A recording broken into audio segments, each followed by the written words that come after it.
In the RV world, recreational vehicles, there's a whole bunch of shapes and sizes being dragged behind cars these days. Pop-ups, caravans, soft tops, hybrids.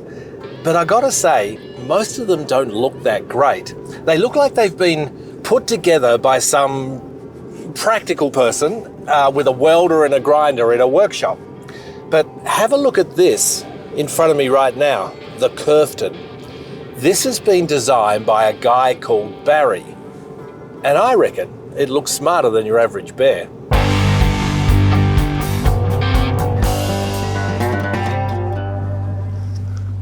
So you'd be Barry? That's right, and you must be Mike. Yes, I've been admiring you from behind. So I'm looking forward to talking all about the Kerfton. That'd be great. Why don't you jump in and we can have a chat? You got it. Now, Barry, I haven't made a study of this like you have, but I'm right, aren't I? There's a lot of eyesore out there. Yeah, there is, Mike, and it's interesting because when we go out to buy something like this motor car, its aesthetics and looks are so important to our buying decisions. And yet, camper trailers are just typical boxy structures. But if we actually borrow technology from other industries, it's not too difficult to create a product that's got some shape and style to it. Okay, so we're heading to a camping ground, you're sleeping the night. Are you telling me that you're all going to sleep in the trailer? Yeah, of course we will. Okay, now this, I've got to see. Barry?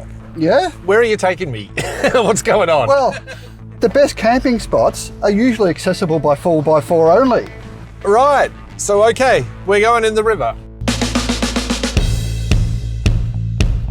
Hey, I think there's a trout. Did we bring the fishing rods? And this is really the Kerfton's natural environment, isn't it? We absolutely designed it to go into terrain like this. Yeah, I mean, look at it bouncing around back there. It's loving it. So this is what opens up all the good camping sites. Absolutely, because those with the big caravans, they're stuck back there on the other side of the river. Yeah, on the boring side of the river. So we can get these lovely camp spots up here all to ourselves. Yeah, fantastic. Our own little bit of Australiana. Now, Barry, you mentioned about borrowing technology from other industries. What did you mean by that? Well, most camper trailers are made with flat sheet metal panels, which is why they end up looking like square boxy structures. So why do they do that? Cost.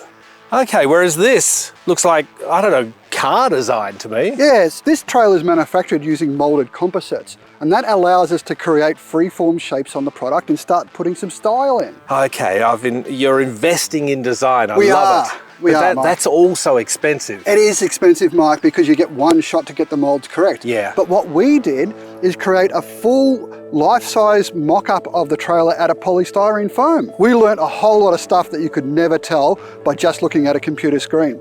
For example, this number plate recess used to sit much lower, but we found it made it look like it dragged the whole trailer down.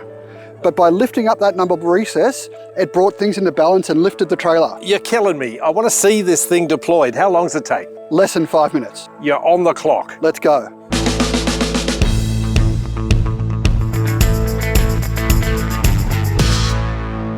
Well, Barry, that was way less than 5 minutes. Thanks, Mike. Can I have a look inside? Of course you can, please. Solid steps, and there's an enormous space in here. It is a huge amount of space from a really compact size when it's folded up. Yeah, and you've really lived up to your promise with the sleeping arrangement. Yes, so 2 separate kids' pods, each with a single bed in it on each side, and up front, queen-size bed for mum and dad. Yeah, and I'll tell you what else I'm noticing, Barry, is all this storage. Yeah, so cupboards all around the side, 2 great big drawers up the front, as well as all the external storage space outside. So Barry, much interest? We get interest from all over the place. North America, South Africa, Middle East, Europe, as well as Australia, of course. Yeah, well, who would have thought it? People are noticing good design. What we did was deliberately invest effort up front to design a unique product that serves a specific segment of the market, and people seem to like that. Yeah, good on you. In an industry where near enough has been good enough for way too long, Barry and his team have raised the bar, set new standards by investing in design. Keep an eye out for the Kerfton.